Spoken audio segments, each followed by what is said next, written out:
De gouverneur en de minister-president hadden gezegd: Richard, je bent nu als secretaris-generaal van het ministerie van Binnenlandse Zaken een paar maanden in functie.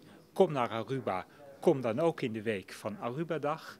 En het tweede, om met verschillende mensen van het kabinet, van de staten, van adviesraden, deskundigen, bedrijfsleven te praten over de openbare financiën en over de economie.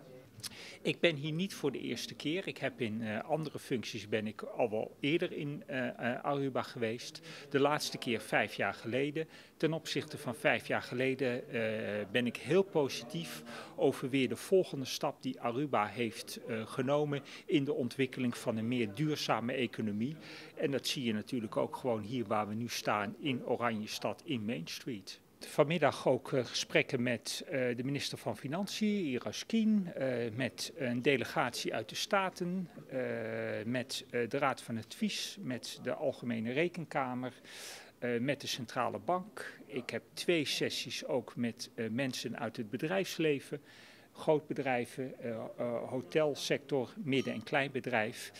Dus zowel vandaag als woensdag heb ik dat allemaal in het programma. Vanuit het ministerie van Binnenlandse Zaken en Koninkrijksrelaties zijn wij ook verantwoordelijk samen met de landen voor het onderhouden van het Koninkrijk. Je wilt elkaar terzijde staan. Je wilt ook de Rijksministerraad die elke maand vergadert goed voorbereiden. Dus dan is het goed om in direct contact met de collega's in de andere landen aan verschillende thema's, waaronder dus de economie en de openbare financiën, aandacht te besteden.